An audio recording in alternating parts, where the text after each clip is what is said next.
안녕하세요, 여러분. 제가 그동안 있었던 일에 대해 사연을 보내드리고자 합니다.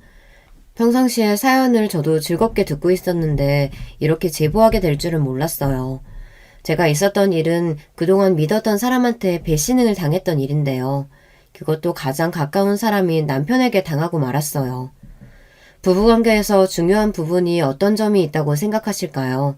저는 적어도 거짓말은 하지 않아야 한다는 생각을 하거든요. 그동안 제가 있었던 일을 이야기해드리기 전에 남편과의 관계에 대해 먼저 말씀드릴게요. 저는 20살 중반 때 회사에서 남편을 처음 만나게 되었는데요. 초반에는 크게 관심이 있지 않았었는데 갈수록 괜찮은 사람이라고 느꼈던 것 같아요. 아무래도 사람은 겪어봐야 한다고 계속 부딪히다 보니 그 사람에 대한 성격도 알게 되고 점점 그 사람한테 빠져가는 걸 느끼게 되었어요. 당시 남편은 직원으로 들어온 게 아니라 잠깐 일하는 단기 계약직으로 들어왔던 사람이었는데요. 시간이 끝나기 전에 잡아야겠다는 생각이 들더라고요. 이제 계약 기간도 얼마 남지 않았네요. 아무래도 정규직은 힘들 것 같아요.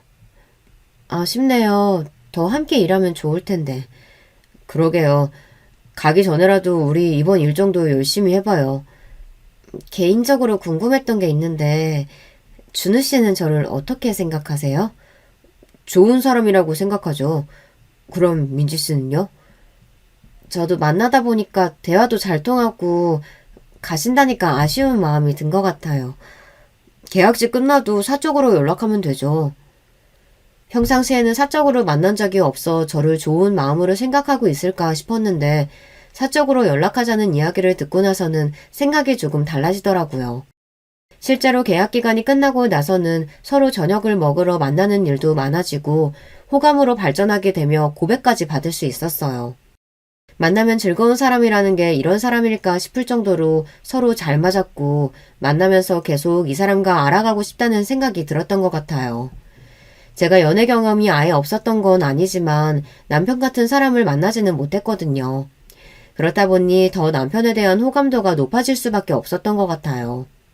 연인 관계로 발전한 뒤로는 서로 응원해주며 때로는 동료처럼 때로는 아빠처럼 저를 다독여주기도 하고 남편을 만나면서 감정적으로도 저를 많이 아껴주고 사랑해준다는 것을 느꼈어요.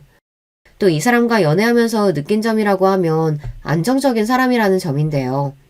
감성적으로 저를 챙겨주는 것도 그렇고 상대방이 배려해준다는 게 느껴지더라고요. 하지만 일이 있어서는 안정적인 사람이 아니기 때문에 계속해서 여러 일을 한다는 게 신경이 쓰이긴 해도 그 사람이 행복해야 하면 된다는 생각이었어요. 그렇게 연애를 시작하고 3년 정도 만나다 보니 자연스럽게 결혼에 관한 이야기가 오고 가는데요. 남편은 결혼은 현실이지 않냐면서 직장이 번듯하지 못한 자신이 잘할 수 있을지 고민이 된다고 했어요. 우리 만난 기간도 꽤 됐는데 앞으로 미래를 꾸려나가면 좋을 것 같다는 생각이 들어. 결혼에 관한 생각은 부정적이진 않아. 당신이라면 할 수 있을 것 같아. 당장 하자는 건 아니지만 지금은 일자리도 계속 구해야 하고 모아둔 자금도 많이 없어서 조금 더 모은 뒤에 하고 싶어. 결혼이라는 게 쉽게 결정할 일은 아니지만 그래도 당신이라면 난 괜찮을 것 같아. 지금 걱정하고 있는 것들은 일자리도 계속 같이 구해보면 되는 거고 잘 될 거야.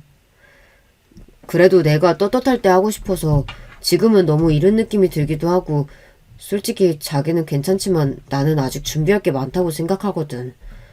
그래? 그럼 내가 취업 준비하는 거 도와줄게.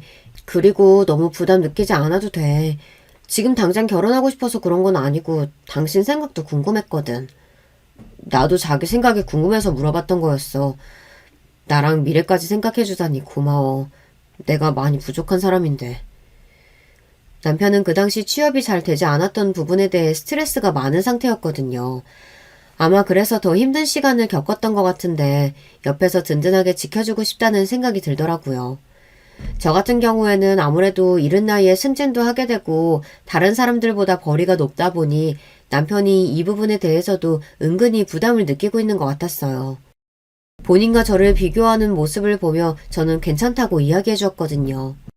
저는 사실 남편이 직장을 굳이 좋은 곳에 다니지 않아도 충분히 둘이 함께 먹고 살기에는 괜찮은 벌이었기 때문에 더 압박을 주지 않았던 것도 있었어요.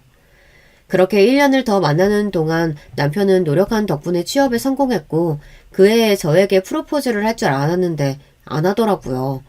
그래서 의아했는데 조심스럽게 남편이 저에게 이런 이야기를 꺼냈어요.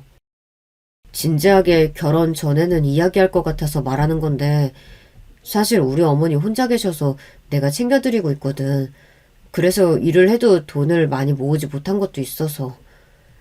내가 전에도 말했지만 돈이야 여유 있는 사람이 더 내면 되는 거고 나는 금전적인 것을 떠나서 당신과 함께하고 싶어서 결혼을 이야기했던 거였어.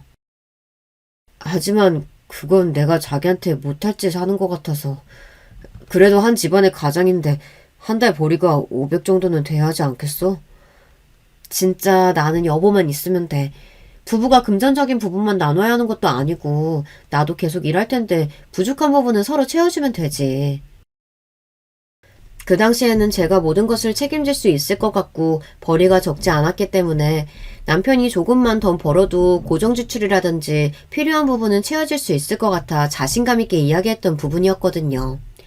하지만 제 결혼 준비부터 생각과 다르게 흘러갔던 것 같아요.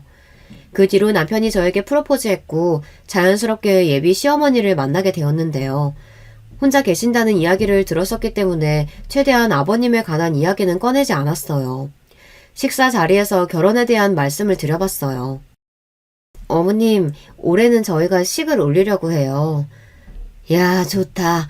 둘이 빨리 살림 하치는 게 좋지. 나이도 들고 지금 시기도 딱 적당한 것 같네. 엄마, 허락해 주는 거야? 앞으로 내가 효도하면서 살게.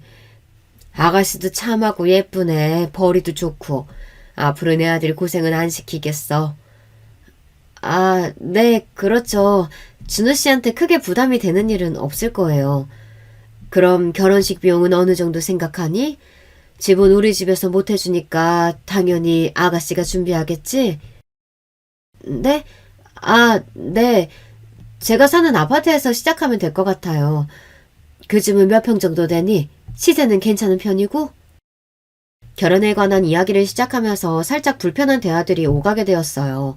저는 사실 아들이 고생할 일이 없겠다는 말부터 기분이 좋진 않았는데요. 저희 집 평수나 시세에 대해서 물어보시며 조금 부족하지 않느냐는 말씀도 하시더라고요. 집 크기도 그렇고 위치도 우리 집에서 거리가 있는 편인데 옮길 생각은 없니? 근처에 아파트 새로 짓고 있는 거 있던데. 에이 엄마, 내가 뭘 해가는 것도 아니고 능력 있는 우리 민지한테 장가가는 건데 그 정도는 봐줘.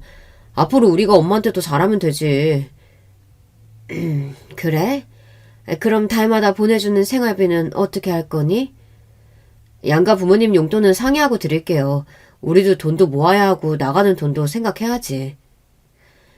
중간 역할을 잘해준다고 생각하긴 했지만 뭔가 꺼림직한 느낌은 있었어요. 그래도 이 사람이 좋았기 때문에 결혼을 준비했고 저희 부모님께서도 좋게 봐주신 덕분에 식도 잘 올릴 수 있었어요. 그래, 올해 결혼하고 싶다고요? 네, 제가 민지씨 행복하게 해줄 자신이 있습니다. 그래, 집은 어떻게 할 생각이고? 아, 지금 민지씨가 살고 있는 집에서 시작할 것 같습니다. 결혼식은 저희끼리 잘 준비해볼게요. 양가 지원은 받지 않을 생각이에요. 지원을 받지 않는다는 이야기를 했는데 남편과의 만남 이후에 저희 부모님께서는 시집갈 때 주려고 했던 돈이라면서 저한테 따로 통장을 주셨는데요. 제가 모아둔 돈이 있으니 괜찮다고 말씀드렸거든요. 비상금으로 가지고 있으라면서 챙겨주신 것은 남편에게는 이야기하지 않고 저만 알고 있었어요. 어떠한 상황이 생길지 모르니 이 정도는 제가 가지고 있는 게 맞다고 생각하고 있었거든요.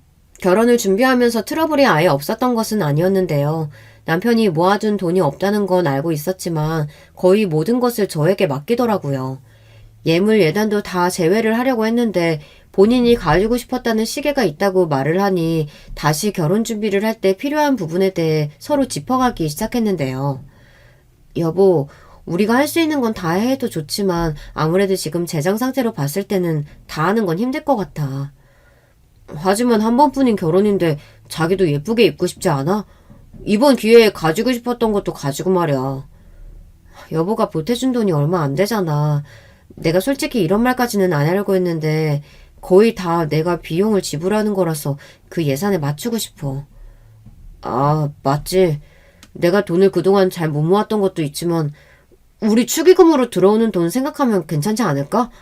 내 앞으로 들어오는 건 다 당신 줄게. 남편의 말을 믿고 원하는 대로 다 해주었어요. 어머님 앞으로 들어온 돈은 돌려주기로 하고 남편 앞으로 들어온 금액은 제가 받기로 했거든요. 근데 제 예상과는 다르게 남편이 식을 올린 뒤로는 따로 이야기하지 않고 있길래 보내달라고 이야기했어요. 여보, 축의금 들어왔던 거 얼마나 들어왔어? 아, 축의금? 그거 다 정산돼서 통장에 들어왔지. 근데 왜 나한테 안 보내줘? 그게 일단 내가 가지고 있으면 안 될까? 어차피 당장 쓸 돈도 아니고 비상금 개념으로. 그게 무슨 소리야. 나 내야 할 것도 있고 여보 결혼식 비용 하나도 안 냈잖아. 여보 나한테 결혼하자고 할 때 여유 있는 사람이 내자고 하더니 이제 와서 생각이 달라진 거야? 그 돈 굳이 안 받아도 여보는 괜찮잖아. 이게 무슨 소리인지 이해가 전혀 안 되더라고요. 이해할 수 없었지만 본인 앞으로 들어온 돈을 주기에 욕심이 났나 싶어서 그냥 두기로 했어요. 제가 딱히 안 받아도 제 앞으로 들어온 축의금이 더 많았기 때문에 안 받아도 되었거든요. 근데 여러분, 말이라도 저렇게 하면 안 되는 거 아닌가요? 축의금을 저에게 못 줄 것 같다면 적어도 말을 저런 식으로 해서 사람 기분을 상하게 하는 건 아니잖아요. 남편이 이야기하는 걸 들으니 짜증이 나긴 했지만 좋은 날 기분 상하고 싶지 않아서 그냥 넘어갔던 것도 있었는데요. 이때부터 제 후회되는 결혼 생활이 시작되었어요. 남편은 결혼하고 나서부터 얼마 지나지 않아 일을 그만두었는데요. 뜨문뜨문 아르바이트를 나가긴 했지만 정상적인 직장 생활을 하지 않더라고요.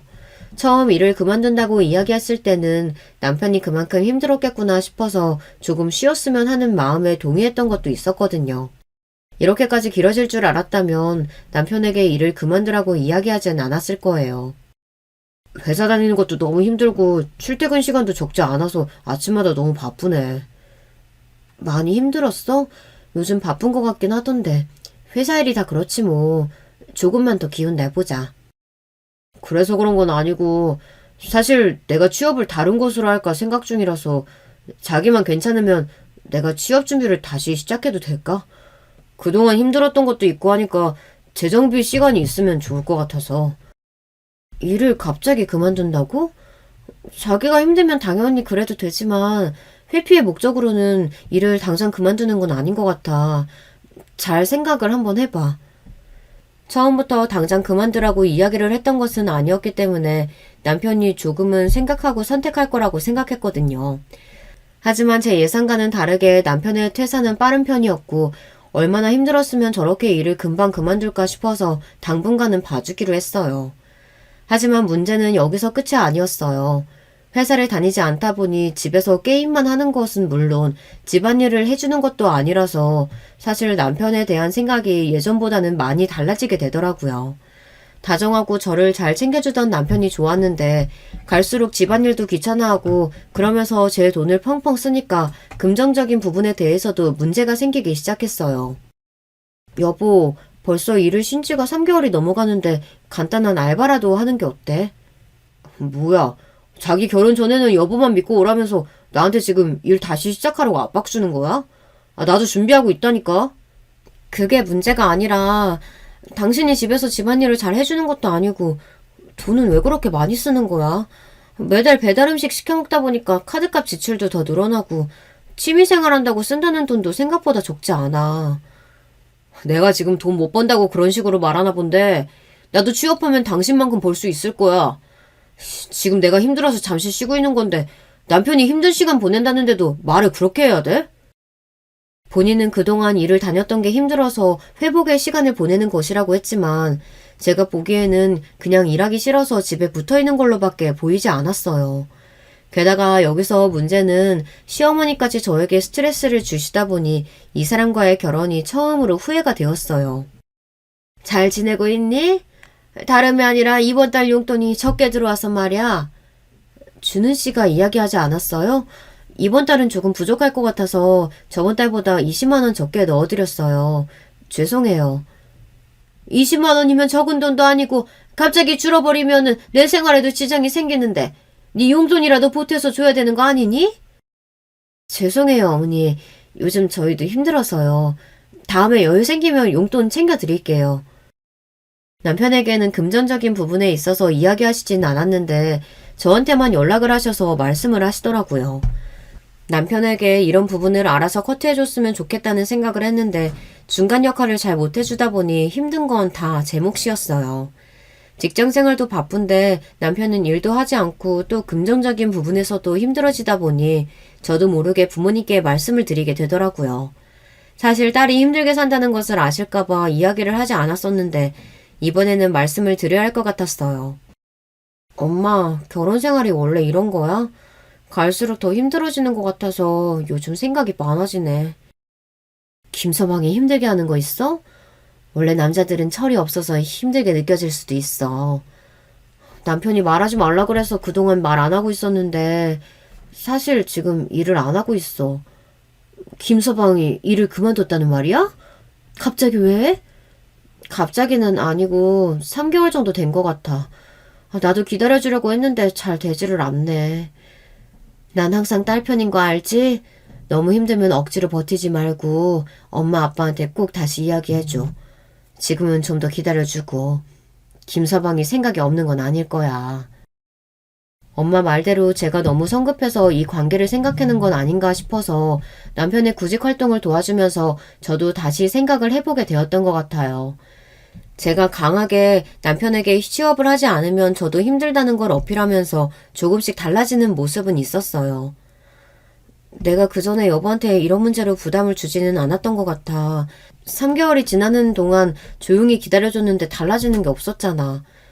그래서 말하는 거고 이번에 3개월 기간 동안 취업 활동이 아무것도 없으면 나도 더 이상 생활비 지원해줄 수 없어. 자기도 힘들었겠구나. 너무 나만 생각한 것 같아서 미안해. 나도 잘해보려고 했는데 안 되니까 괜히 여보한테 짜증을 낸 것 같아. 일단 생활비는 내가 너무 과했던 것 같아서 줄여볼게. 나도 이번에 주는 기회가 마지막이라고 생각하고 있으니까 여보 잘해줬으면 좋겠어. 그렇게 대화를 마치고 남편은 알바도 나가고 시험을 위해서 노력하는 모습을 보이니 저도 마음이 풀렸던 것 같아요. 처음부터 대화를 잘해볼 걸이라는 생각도 들더라고요. 남편은 아무것도 안 했을 때와는 다르게 운동도 시작하고 또 제가 생각했던 것보다 알바도 간간히 잘 나가다 보니 그 뒤로는 긍정적인 부분에 있어서 딱히 큰 문제가 되진 않았어요. 생활비에 있어서도 본인 스스로 지출을 줄이고 부족한 부분이 있으면 저한테 이야기해서 쓰는 모습을 보니 안심이 되더라고요. 하지만 이 평화는 생각보다 길게 유지되지 않았어요. 여보, 우편물 왔던데 이거 뭔지 설명해 줄 수 있어? 그게 사실 내가 그동안 여보한테 말을 못한 게 있는데 나도 잘해보려고 이번에 주식 시작했다가 빚이 생겼어. 당신이 무슨 돈으로 주식을 해? 빚까지 생길 정도면 너무 심한 거 아니야? 어떻게 그런 걸 상의도 안 하고 혼자 정할 수가 있어? 아니, 나도 잘해보려고 했다니까. 근데 잘 안 된 걸 이제 와서 나보고 어쩌라는 거야. 안 그래도 빚 생겨가지고 짜증나 죽겠는데 당신까지 그래야겠어? 도와주지 않을 거면 그런 잔소리 하지도 마. 내가 알아서 할 테니까. 내가 어떻게 신경을 안 써. 이렇게 우편물까지 날아올 정도면 그동안 돈이 남지가 않았다는 건데. 그동안 알바를 하는 줄 알았던 남편은 항상 PC방에 출근해서 그동안 주식을 하며 시간을 보냈던 것이었어요. 수익이 날 때도 있었지만 나중에는 금전적인 부분에 있어서 손해까지 생기다 보니 급하게 복구를 해야겠다는 생각에 전 재산을 부었다고 하더라고요. 내가 이번에만 도와주는 거야. 당신 힘들다고 그렇게 위험한 걸 시작하면 어떡해. 주식은 내가 없어도 되는 돈으로 하는 거라고 했잖아. 하지만 내가 당신한테 도움이 되고 싶어서 그랬던 거였는데 일단 여보가 갚아준다고 하니까 절반은 내가 일해서 꼭 채울게. 처음이자 마지막이고 앞으로 이런 일 없었으면 좋겠어. 제 입장에서는 이해가 전혀 가지 않았지만 빚이 생각보다 많지 않은 편이었고 이번에만 막아주자는 생각이었던 것 같아요. 어리석은 생각이었죠. 이거 하나 때문에 신용상 문제가 생기는 것도 신경 쓰이고 남편이 혹시라도 더 큰 사고를 치진 않을까 걱정이 되기도 했는데요. 저는 따끔하게 남편에게 한 소리 해주고 절반 정도를 갚아주면서 절반은 남편이 해결하라고 이야기했어요. 하지만 제가 생각했던 것과는 달리 남편은 제가 준 돈마저 주식에 날리게 되었고 이런 사실을 알았을 때는 진지하게 이혼에 대한 생각이 들더라고요. 왜냐하면 저희 관계가 틀어지기 시작했을 때가 남편이 구직 활동을 전혀 하지 않고 제 생활비를 썼을 때였는데 회복이 되는 과정에서 신뢰가 깨지다 보니 저도 자연스럽게 그런 생각이 되었던 것 같아요. 주식이라는 게 한 번 시작하면 멈출 수 없다는 이야기를 주변에서도 많이 들었는데 그게 제 남편 이야기일 줄은 몰랐거든요. 그래서 남편을 데리고 시어머니께 가서 이혼을 이야기하기로 했어요. 내가 보태준 돈을 가지고 주식을 하는 사람인데 이 사람을 어떻게 믿고 같이 살겠어. 당장 이혼할 거니까 그렇게 알고 어머니께 가자. 내가 다 잘못했어. 이렇게 하면 다시 돈 벌 수 있을 줄 알았지. 여보한테 진짜 염치 없지만 한 번만 봐주면 안 될까? 도대체 내가 언제까지 봐줘야 되는 거야? 돈도 안 벌고 날린 돈은 억대까지 갔는데 이걸 나한테 다 봐달라는 거야? 내가 다시는 주식에 손 안 댈게. 그리고 빚도 나 혼자 다 갚을게. 여보가 나한테 준 돈까지. 직장도 바로 구해서 다닐 테니까 제발 이혼만은 참아주라. 남편이 무릎을 꿇고 이야기하는 모습을 보니 솔직히 마음이 약해졌어요. 사랑하는 사람이다 보니 저도 그런 모습을 보니까 한 번만 기회를 주면 되지 않을까 싶더라고요. 그럼 제가 느꼈던 후회는 사라지고 이 사람에 대한 안쓰러움이 남아서 한 번 더 봐주었던 것 같아요. 솔직히 남편이 이렇게까지 빌고 말을 하는데 또 그럴까라는 생각이 들었던 것도 있었는데요. 이게 나중에 생각해보니까 습관적으로 거짓말을 친다고 느끼게 되었어요. 계속 도움을 주었던 제가 미련하다고 생각하실 수도 있어요. 저는 아무것도 없는 남편을 데리고 와서 책임을 져야 된다는 생각에 도움을 주었던 것 같아요. 그래서 남편이랑 이런저런 대화를 나누며 각서를 쓰게 했고 실제로 제 남편은 짧은 기간이었지만 일을 할 수 있는 곳을 구해서 바로 일을 시작하더라고요. 나 이번에 적은 시간이지만 집 근처 가게에서 일을 하게 됐어. 여보한테 조금이라도 도움이 되었으면 좋겠다. 그래, 그렇게 하나씩 시작하면 되는 거야. 당분간 내가 도와줄 수 있는 건 도와줄게. 자기는 그 돈으로 이자 내고 조금씩 모아서 원금 갚아나가면 되지. 고마워. 능력 있는 와이프 너무 고생시키는 것 같아서 미안하네. 내가 꼭 좋은 취업 자리 나오면 가서 호강시켜줄게. 말이라도 고마워. 너무 부담 가지지 말고. 그래서 저도 당연히 이번에는 진짜구나 라고 느꼈어요. 일터에 제가 직접 가기도 했고 음식점이라 저녁을 거기서 먹고 오기도 했거든요. 남편네 벌이가 저보다는 3분의 1 정도밖에 되지 않았지만 저희의 생활에는 문제가 없었어요. 하지만 문제는 다른 곳에 있었는데요. 바로 시어머니가 요구하는 용돈 때문이었어요. 결혼 초부터 양가 부모님께 동일하게 드리고 있는데 이상한 논리로 저에게 이렇게 말씀을 하시더라고요. 솔직히 나는 한 사람이고 너희 부모님은 두 분 다 경제적인 활동 하시는데 내가 좀 더 용돈 받아야 되는 게 맞지 않니? 어머님, 그게 무슨 말씀이세요? 용돈은 생활하시느라고 드리는 것도 있지만 전체적인 생활을 저희가 책임져 드리는 건 아니잖아요.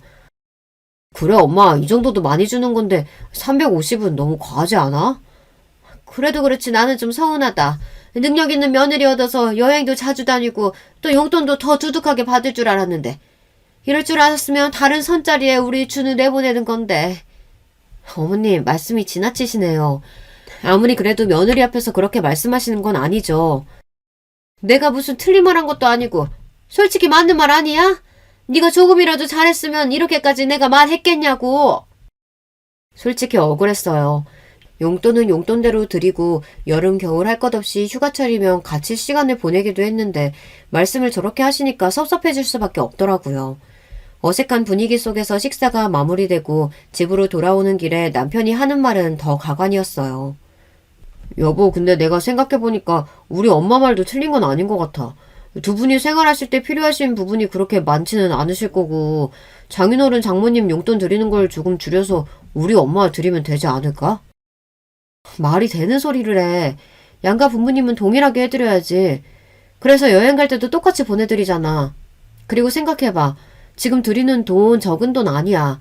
이 정도면 한 달 생활 충분히 하시고 350은 과해. 부모님께 해드리는 건데 과한 게 어딨어. 더 해드리면 더 좋은 거 아니야? 그리고 여보도 계속 부모님 편드는데 우리 엄마 생각을 조금이라도 해봤어? 기가 차서 더 이상 말이 나오질 않았어요. 모든 생활을 제 월급으로 하고 있는데 고작 한 달에 200 벌이도 되지 않는 남편이 시어머니 용돈을 350 주라는 이야기를 하니 더 어이가 없더라고요. 그래서 안 된다고 이야기했으니 다음부터는 더 이상 용돈 문제로 인해서 다투지 않을 거라고 생각을 하고 있었는데요. 하지만 제 예상과는 다르게 항상 어머님께서는 제게 전화하시면서 한숨을 푹푹 쉬시며 용돈이 부족하다는 말씀만 계속 하셨어요.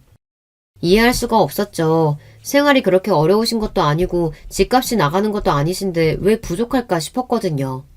그러다가 그 이유에 대해서 제가 알게 되는 사건이 하나 있었어요. 바로 어머님께서 남편에게 생활비를 조금씩 주고 계신 것이었는데요. 예를 들어서 제가 생활비를 어머니께 보내드리면 그 돈을 바로 남편에게 보내주시더라고요. 처음에는 이게 뭔가 싶었는데 결정적으로 남편의 핸드폰을 보고 알 수 있었어요. 저에게는 주식을 하지 않는다고 이야기를 했지만 저 모르는 사이에 이상한 것을 많이 하고 있더라고요. 스포츠 토토부터 시작해서 주식까지 안 하는 게 없을 정도였는데요. 항상 돈을 잃은 것인지 어머니께 연락해서 생활비를 조금 보태달라는 이야기를 많이 했더라고요. 심지어 저희 부모님께서는 사업 준비하고 싶다며 돈을 받았던 내용들이 있어 충격적이었어요. 이런 부분들을 알고 나니까 더 이상 결혼 생활을 지속할 필요가 없다고 느껴졌는데요. 결정적으로 어머님이 하신 말씀 때문에 남편과 이혼을 준비하게 되었어요. 두 사람 벌이가 750인데 나한테 350 줘도 남은 돈 가지고 생활을 못한다는 말이야? 못하죠, 어머님. 어떻게 할 수 있어요. 저희 고정 지출만 해도 나가는 돈이 더 많고 양가 부모님께 지금 용돈을 줄여야 할 판인데 늘려달라고 하시는 건 아니죠. 여기서 용돈 줄이면 나는 어떻게 살라는 거냐? 늘려주지도 않을 거면서 너만 생각하는 것 같아 서운하구나. 이따 듣자 하니까 못 해먹겠네. 저기요, 750 중에 제가 600 벌고요. 남편은 겨우 150 벌어오는 돈으로 사는데 용돈 당연히 제 돈으로 나가는 거예요. 아들 벌어서 먹여 살려주면 감사한 줄 아셔야죠. 당신 지금 어머니께 무슨 말버릇이야? 먹여 살리는 건 맞지만 말을 그렇게 할 필요는 없지. 말이 심하다고 생각되면 적어도 당신이 이렇게 해서는 안 되는 거야. 지금까지 내가 봐준 게 몇 갠데. 내가 그 일들은 다 사과했잖아. 아직까지 그런 이야기 꺼내면 내가 어떻게 해야 되냐? 에휴, 됐다. 나도 저렇게 시어머니 저렇게 무시하는 며느리 필요 없으니까 앞으로 연락 안 해도 된다. 그렇게 알아라. 지금 저 치신 거예요? 제가 지금까지 봐드린 게 얼만데 남편 그대로 다시 반납할게요. 다시 데려가세요. 아, 가지고 있던 빚도 그대로 남편이 가져갈 거니까 알아서 갚으시고요. 빚? 무슨 빚 말하는 거냐? 그건 네가 잘못해서 생긴 거라고 들었는데. 저한테도 거짓말로 숨기더니 어머님한테도 그랬던 것 같네요. 제가 그래도 어머님 생각해서 그동안 남편이 벌이가 적어도 티내지 않고 감당하려고 했는데 역시 호의만 베풀어주면 안 되는 거네요. 저는 이만 가볼게요. 이혼 서류는 빠른 시일 내에 준비해서 제가 보내드릴게요. 저는 그렇게 폭탄 선언을 하고 가게에서 빠져나왔고 그 뒤로는 남편이 계속해서 문자와 전화를 해오더라고요. 계속 연락이 오는 것도 짜증나는데 남편이 미안하다며 한 번만 봐달라는 이야기를 하는 것을 듣고 나서는 완전히 정이 떨어지고 말았어요. 사실 제가 그동안 못했던 게 없다 보니까 후회되는 건 하나도 없더라고요. 저도 모르게 마음의 정리를 하고 있었는지 이혼할 준비하는 것에 있어서 크게 마음의 상처를 받지 않았어요. 그리고 제가 한 가지 더 말씀을 드리자면 남편은 제 돈을 가지고 외도까지 하고 있던 사실을 알게 되었는데요. 이것도 휴대전화를 보면서 알게 되었는데 사장님이라고 적어둔 대화방의 내용을 보니 아주 가관이더라고요. 사랑한다는 이야기부터 시작해서 제가 없을 때는 통장에서 돈을 빼서 사용을 했더라고요. 사진까지 있었는데 얼굴이 잘 보이질 않아서 누군지는 전혀 예측이 불가능했어요. 직접 외도하는 사실을 눈으로 보니까 사람들이 왜 열을 내면서 머리가 아프다는지 이해할 수 있었는데요. 그래서 더 이혼에 대한 결심이 바로 섰던 것 같다는 생각이 들어요.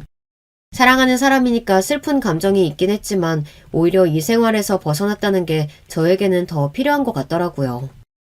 그래서 제가 가지고 있던 집을 처분하면서 이사를 가기로 했어요.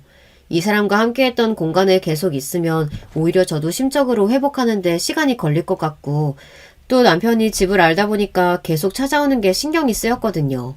그래서 집을 정리하게 되고 남편이랑도 자연스럽게 멀어지기 위해 번호도 바꾸려고 했는데 이혼이 조정되는 시간 동안에는 바꿀 수 없었어요. 저희 집을 미리 시세보다 조금 낮게 내놓으니 위치가 좋은 곳이라서 그런지 집이 빨리 빠졌는데요. 아니나 다를까 제가 이사를 가고 나서 바로 남편에게 전화가 오더라고요. 아무리 그래도 나한테 어떻게 그럴 수가 있어? 내 짐도 다 엄마 집으로 보내놓고 집까지 정리해버리면 우리 관계 아직 끝난 거 아니잖아. 아직 현실 파악이 잘 안 되나 본데 우리 이혼 진행 중이고 집 내놓은 거 내 명의니까 당연히 할 수 있는 일이야. 이사 가는 것도 마찬가지고 이런 것까지 당신한테 허락받을 필요는 없다고 생각하는데 내가 잘못했다고 다 사과까지 했잖아. 금전적인 부분도 그렇고 그동안 내가 주식해왔던 거 다 내 잘못이야. 사과할게. 사과는 잘 받았고 그것과는 별개로 나는 당신이랑 다시는 살 수 없어. 나한테 거짓말만 하는데 어떻게 믿고 같이 사니? 그리고 전에 쓴 각서 기억나지? 한 번만 더 이런 일 있으면 깔끔하게 이혼해주기로. 그 각서가 무슨 소용이 있겠어. 내가 진짜 이번에는 한 번만 더 기회 주면 더 잘해줄 수 있어.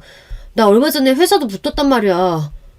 회사 붙은 건 잘 된 일이고 앞으로 당신 인생 잘 살아가면 되겠네. 나는 시간 낭비 더 이상 하고 싶지 않아. 그리고 당신 상간녀 소송도 진행할 거니까 그렇게 알고. 상간녀 소송을 이야기하니 남편은 무슨 이야기냐며 저에게 말을 하길래 그동안 모아두었던 자료들을 모두 보내주었는데요. 사실 저는 이 부분에 대해서 참고 넘어가려고 했던 것도 있었어요. 어리석은 생각이긴 하지만 그만큼 남편을 사랑했거든요. 하지만 대화 내용도 그렇고 저에게 대하는 태도들을 봤을 때 저를 진심으로 사랑하지 않는다는 건 남편이라는 생각이 들며 이혼을 준비하는 동안에 상간녀 소송까지 하기로 했던 거였어요. 상간녀 소송이라니. 그 사람이랑 그런 관계 아니야. 대화 내용 다 봤는데 오해야. 말이 되는 소리를 해. 어떻게 아무 사이도 아닌데 사랑한다는 말을 주고받으면서 그런 더러운 대화까지 할 수가 있어? 그리고 내가 받았던 돈으로 그 사람이랑 데이트도 했던데. 그런 부분에 있어서도 다 소송 포함할 테니까 걱정 말고. 제발 부탁이야. 그거만은 참아줘. 그 사람은 아무런 죄가 없어. 내가 유부남인 거 숨기고 만난 거야. 상황을 아직 잘 모르나 본데 대화 내용 보니까 와이프는 자고 있다는 얘기들도 있던데 몰랐다고? 그동안 내가 쓴 돈 뱉을 테니까 그 사람한테는 제발 아무 짓도 하지 말아줘. 저는 그 말을 듣고 더 마음이 아플 수밖에 없었는데요. 남편이 사랑하는 사람은 제가 아니라 상간녀더라고요. 혹시라도 그 사람이 상처를 받지 않을까 싶어서 하는 말들이 저에게는 상처가 되었어요. 그 말들을 듣고 나서는 더 참을 수 없어 제대로 소송을 준비하게 되었는데요. 먼저 연락처로 바로 전화를 해보니까 그 상태를 알고 나서 더 깜짝 놀랄 수밖에 없었는데요. 여보세요? 네가 내 남편이랑 바람피는 상간녀니? 민지야, 정말 미안해. 내가 그러려고 그랬던 건 아니었어. 알잖아. 나 정말 너 진심으로 생각하는 거. 적어도 날 생각했다면 네가 이렇게 해선 안 되지. 게다가 가정도 있는 사람이 나는 다른 이름으로 저장을 해도 없길래 누군가 했는데 그게 내 친구였을 줄은 정말 꿈에도 몰랐네. 미안해. 앞으로는 만나지 않을게. 연락도 안 할게. 그러니까 제발 내 남편한테는 이야기하지 말아줘. 적어도 네 남편이 아들이 자기 아들인지에 대해서는 알아야 하지 않을까? 대화 내용 다 봤어. 남편이랑은 하지도 않았는데 애가 생겼다면서? 아들은 진짜 우리 남편애 맞아. 부부 생활하는데 어떻게 한 번도 안 했겠어. 진짜야, 믿어줘. 그럼 내가 깔끔하게 정리할 수 있는 방법 하나 너에게 알려줄게. 뭐든 할게. 말만 해. 소송 비용이랑 내 정신적인 피해 보상까지 해서 5천만 원 준비해. 이 정도면 너한테도 좋은 조건인 거 알지?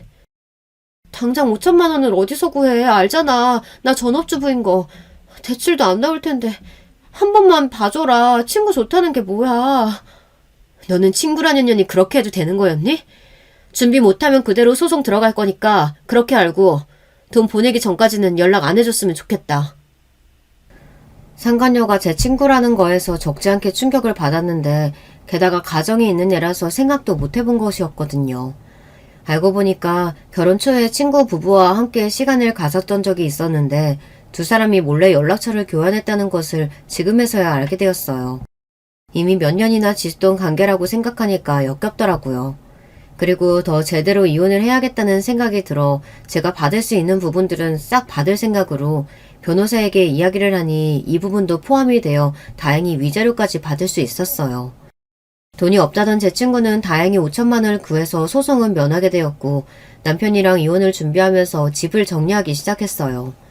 남편이랑 살아가던 그 시간들이 저에게는 행복했던 기억들이 있었지만 점점 힘들었던 기억들도 많아지면서 그 생활에서 벗어나고 싶다는 생각을 계속 하게 되었던 것 같아요. 스스로 본인의 잘못을 깨닫고 이야기한 건 좋았지만 그렇다고 다시 이 깨진 관계를 붙이기에는 어려움이 있었죠. 이혼을 준비하고 있는데 시어머니께서도 저에게 연락을 해오셨어요. 미안하다. 내가 먼저 사과하마. 그때 그렇게 너를 쳐서는 안 됐는데 내 감정에 나를 못 이겨서 그렇게 했어. 이미 지난 일인걸요. 이렇게까지 연락 안 해주셔도 돼요. 사실 내가 그동안 잘못 알고 있었던 것도 있고 우리 준우가 많이 부족한데 너한테만 모질게 대했던 것 같아서 미안해. 지금이라도 우리 잘 지내보면 안 되겠니? 준우가 너무 힘들어하는데 앞으로 감당해야 할 것들도 너무 많고 혼자서 견뎌내기보단 네가 같이 있어주면 좋을 것 같은데. 어머니, 그동안 결혼 생활하면서 준우 씨가 단 한 번도 저한테 생활비 준 적 없어요. 벌이도 제가 더 많기 때문에 그런 부분에 있어서 스트레스 된 적도 없고요. 하지만 본인 스스로 일을 그만두고 주식하면서 돈 날린 것 보면서 기회를 아예 안 줬던 것도 아닌데 다시 같이 살라고 하는 건 너무 어머님 욕심 아닌가요? 그럴 일 없으니까 다시는 연락 안 해주셨으면 좋겠어요. 아, 그리고 아들분이 다른 여자도 함께 만나고 있었는데 아시고 계셨어요? 외도까지 했는데 제가 더 봐줄 이유는 없죠. 칼같이 시어머니와 남편을 끊어내고 난 뒤에는 평화가 찾아왔어요. 물론 허전함도 있었지만 그 부분을 제가 하고 싶은 것으로 채워가면 나아질 수 있었는데요. 그리고 저희 부모님께서는 제가 이혼을 하겠다고 이야기하자 오히려 적극적으로 도와주셨어요. 금전적으로도 저에게 도움이 될 수 있을 만한 건물을 한 채 주셨고 덕분에 일을 많이 하지는 않아도 충분히 여유롭게 생활을 즐길 수 있을 정도로 나아졌는데요. 그리고 그때 받았던 비상금을 투자로 시작해서 지금 어느 정도 자리를 잡아가고 있는 중이에요. 이 소식을 전 남편이 들었는지 저에게 연락을 해오는 것이 짜증이 나긴 했지만 전화를 받아서 당당하게 이야기해줄 수 있었는데요. 너 이혼하고 나서 완전 날아다니더라? 건물도 한 채 생기고 투자도 한다며? 나한테는 그렇게 주식한다고 뭐라고 하더니 결국엔 너도 시작했잖아. 하지만 다른 점이 있지. 너는 네 전 재산 꼬라박은 거고 나는 내가 알아서 여유자금 만들고 있는 거잖아. 이혼한 마당에 이제 와서 그런 소리 해봤자 무슨 소용이 있겠니? 네 돈 아니니까 눈독 들이지 말고 꺼져. 내가 따지려고 전화한 게 아니잖아. 그냥 당신 잘 지내나 싶어서 연락했던 건데 왜 그렇게 날카로워? 당신이 내 안부 물으려고 연락을 해왔으면 이렇게 물어봐선 안 되지. 당신의 뻔한 속을 모를까. 그래도 우리가 몇 년을 같이 살았는데. 앞으로 연락 안 해줬으면 좋겠어. 그럼 내가 앞으로 연락 안 할 테니까 나 이번에 한 번만 도와주면 안 될까? 사채업자들한테 쫓기면서 살다 보니까 진짜 너무 힘들어. 들어보니까 어느 정도 여유도 있는 것 같은데 나한테 얼마 정도만 빌려주면 안 되겠어? 그냥 전 남편에 대한 정으로 조금이라도 날 도와주면 좋을 것 같은데. 미안한데 네가 싼 똥은 네가 치워야지 왜 나한테 빌려달라 그래? 염치도 없네.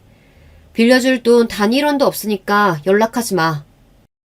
그 뒤로도 저에게 금전적으로 도와달라는 이야기를 많이 했지만 도와주지 않고 있다가 제 눈에 번쩍 뜨이는 복수 방법이 하나 생각났어요. 원하는 대로 돈을 빌려주고 그만큼 이자를 받는 것이었는데요. 얼마 뒤에 남편에게 다시 연락을 해서 돈을 빌려주겠다고 하니 정말 고맙다면서 저한테 어떻게 하면 되냐고 말을 하더라고요. 그래서 제가 돈을 빌려주는 조건에 대해 말을 해주었는데요. 이자율은 물론 갚지 않았을 경우에는 이자가 늘어난다는 공증을 받아서 그 서류를 토대로 계약을 하자고 했는데요. 남편은 좋다면서 이야기를 했고 저에게는 적지 않은 돈인 1억을 빌려가게 되었어요. 이자를 포함하면 달마다 들어오는 돈이 꽤 큰 돈이라서 저는 쏠쏠하게 용돈벌이 한다는 생각을 했는데요. 3달 정도는 꾸준하게 보내더니 그 뒤로는 저에게 돈을 안 보내서 계속해서 이자가 쌓여가는 상황이었어요. 저야 나중에 소송하면 되니까 딱히 신경을 쓰지 않고 있었는데 연락이 오더라고요. 그동안 내가 돈을 못 보냈는데 사실 이전에 있던 돈도 어쩌다 보니 다 사용하게 돼서 혹시 괜찮으면 추가로 돈을 더 빌릴 수 있을까? 이자는 바로 낼게. 지금 그게 말이 된다고 생각해서 나한테 연락한 거야? 지금 빌린 돈도 나한테 다 갚지도 않았는데 돈을 더 빌려달라고? 제발 이번에 또 한 번만 나 살려주면 좋겠어. 진짜 이번에는 큰일이라 어떻게 될지 모른단 말이야.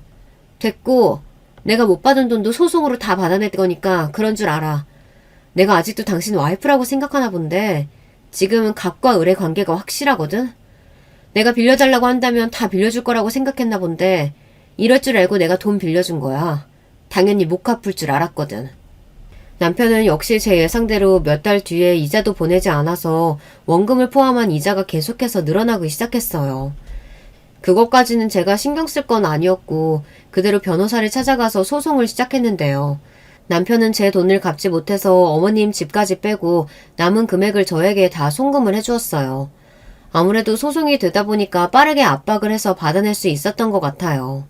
제대로 신고를 하겠다고 이야기를 하니 앞으로는 그런 일 없을 거라며 송금을 해주는 잔액을 보고 안심할 수 있었는데요. 결국 본인의 아들이 잘난 줄 알았던 시어머니는 아들 때문에 길바닥에 내앉게 되었고 남편은 이곳저곳 다니면서 일용직을 한다는 소식이 들려왔어요. 그러다 보니까 그동안 주식을 하면서 신용도가 많이 낮아진 것 같더라고요. 또 저뿐만 아니라 다른 사람들에게도 돈을 빌리면서 본인에 대한 이미지가 안 좋아지니 저희가 알고 있는 지인들이랑은 거의 연락을 하지 않는 상태라고 해요. 안타까운 마음이 들기보단 그동안 저를 힘들게 한 만큼 남편도 무너졌으면 좋겠다는 생각을 가지고 있었기 때문에 오히려 통쾌하다는 생각이 들었는데요. 사실 남편은 저에게 조금만 더 잘해주고 알아서 중간 역할을 해주었다면 평생 돈 걱정 없이 살 수 있었을 텐데 말이죠. 본인 스스로 복을 걷어찼다는 것을 알 것이라고 생각해요. 부부 생활을 하면서 사실 금전적인 부분도 중요한 부분에 속하지만 그것도 신뢰가 쌓이지 않으면 도와줄 수는 없는 것 같아요. 남편이 했던 주식 같은 것도 주변에서 문제가 되는 일이 많이 봤기 때문에 예전부터 하지 말라고 이야기를 했던 부분이었거든요. 제가 하고 있는 건 국내 주식은 아니고 외국 위주로 하고 있는데 요즘 쏠쏠하게 잘 들어와서 솔직히 주식이 완전히 나쁘다고는 이야기하지 않아요. 본인 스스로 할 수 있는 선에서 하는 게 중요한 부분이죠. 그리고 제 돈으로 본인의 돈인 마냥 생활을 하는 남편을 보면서 사실 제가 돈 벌어다주는 기계라는 생각도 더 많이 들다 보니 자연스럽게 이혼까지 했던 것 같아요. 충격적이었던 남편의 외도, 그리고 주식으로 인해서 제 돈까지 낭비가 되는 일이 생기게 되었지만 이번 기회로 느끼게 되었던 부분들도 있었는데요. 그건 바로 사람은 쉽게 변하지 않는다는 것이었어요. 이번 일로 친구와 남편을 잃게 되었지만 오히려 지금 끊어낸 것이 잘한 일이라고 생각이 들었는데요. 사실 남편의 외도 사실을 알고 이혼까지 한 마당에 돈을 빌려주는 게 쉽진 않았어요. 심적으로 계속 힘들었고 또 이 돈을 빌려준다고 해서 이 사람이 처참하게 망할 수 있을까 싶었는데 결국에는 길바닥까지 나앉게 만드는 것에 성공할 수 있었네요. 씁쓸하긴 하지만 부모님께서도 오히려 지금이 잘된 일이라고 말씀해 주시니까 자신감을 가지고 살아가게 되는 것 같아요. 여러분들은 일생일대에 있어서 이렇게 큰일을 겪어본 적이 있으신가요? 사실 요즘은 이혼을 하신 분들이 많다고는 하지만 이렇게 겪고 나서 보니까 그분들도 정말 힘들었겠구나 싶어요. 이혼을 하기 전까지는 서로 사랑으로 품어주면 뭐든 다 할 수 있을 것 같았는데 결국에는 제 결혼 생활이 이렇게 막을 내리게 되어 아쉬운 점도 있어요. 안정적인 가정을 이루고 싶었던 사람이라서 더 많이 참았던 것도 있었는데요. 하지만 외도를 그냥 넘기기는 힘든 부분 중 하나더라고요. 곱씹을수록 생각이 나는 것은 물론 한 번은 터뜨려야겠다고 생각을 하고 있었는데 저를 돈으로만 보시던 시어머니 덕분에 다 터뜨리고 이혼을 할 수 있었던 것 같아요. 그리고 제가 원하던 대로 철저하게 망가지는 남편의 모습을 보면서 그동안 제가 받았던 상처들도 나아졌다는 것을 느꼈지만 한편으로는 마음이 불편한 건 어쩔 수 없었어요. 지금은 따로 돈을 빌려달라고 연락을 하지도 않고 주변 사람들에게 평이 안 좋다 보니까 숨어서 사는 것 같아 더 이상 소식은 들려오지 않고 있어요. 여러분들도 손해를 보는 일이 있다면 사랑하는 마음으로 다 감싸주지 마시고 저처럼 결단이 있는 선택을 하시는 것도 필요하다는 말씀을 드리고 싶네요. 부족한 이야기지만 끝까지 들어주셔서 감사합니다. 저는 이제 기생충 같았던 남편에게서 벗어나 자유로운 삶을 보내며 앞으로는 저를 위해서 생각해 보려고요. 안녕하세요. 남편과 아이 낳고 무탈하게 살아가고 있는 여성입니다. 지금은 일상의 무탈함을 찾았지만 이렇게 되기까지 우여곡절이 좀 있었어요. 간략히 소개를 드리자면 저는 어렸을 때 부모님께서 이혼을 하셨고 그 이후로 친정엄마하고만 살아왔습니다.